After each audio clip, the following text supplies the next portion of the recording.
South Korea's military says it carried out precision bombing drills with U.S. warplanes after North Korea test-fired a ballistic missile over Japan. It was its furthest such launch yet by the North. South Korea says it mobilized 4 F-15K fighter jets and dropped a pair of guided bombs on a target off its west coast. It described the action as a demonstration of precision strike capabilities against Pyongyang's provocations. The latest launch marks the first North Korean missile to follow such a trajectory over Japanese territory in 5 years.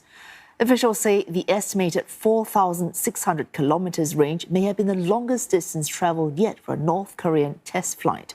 Lim Yun-suk tells us more.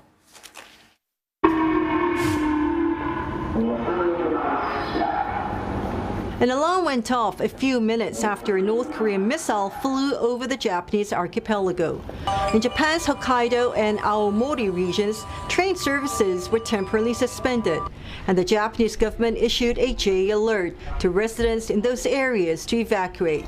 The alerts were lifted only after it was confirmed that the ballistic missile had landed in the Pacific.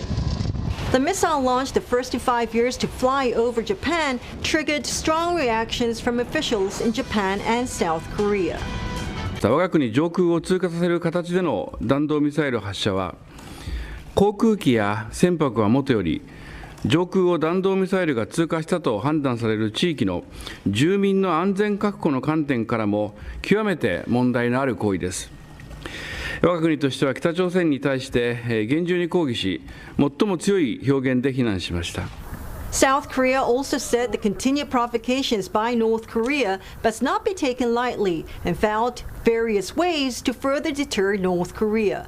The series of missile launches by North Korea in recent days came amid anticipation that a nuclear test by the isolated country was imminent.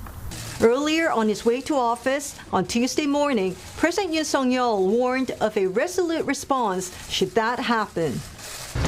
이런 무모한 핵 도발은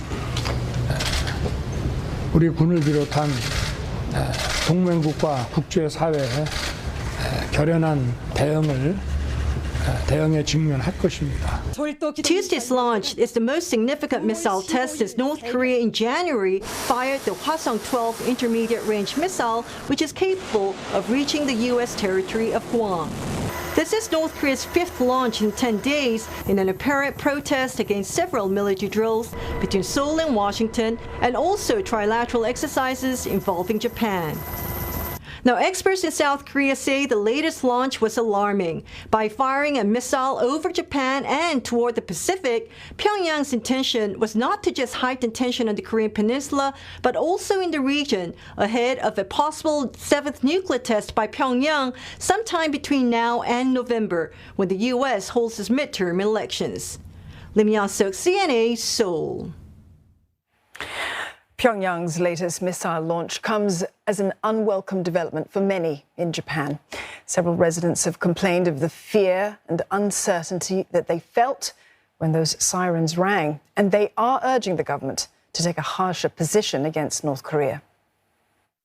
海の方にそういったミサイルが来るというのは、生活にも大きく影響が出ますので、非常に懸念材料だとは考えています。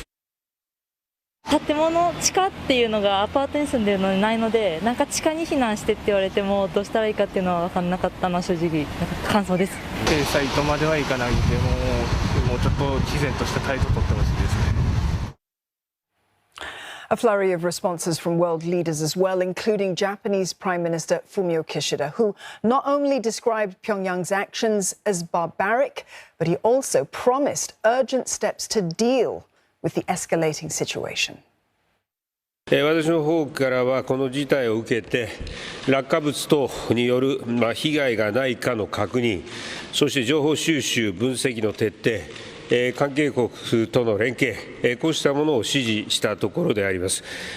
この後直ちに国家安全保障会議 NSC 開催し、情報の集約分析に努めたいと思っています。以上です。European Union Chief Charles Michel also condemned the launch, calling it an unjustified and blatant violation of international law. He added that the bloc stands in solidarity with Tokyo and Seoul. Strong words as well from US Secretary of State Antony Blinken, who's condemned North Korea's disregard of multiple UN Security Council resolutions. He's released a statement emphasizing Washington's ironclad commitment to the defense of South Korea and Japan.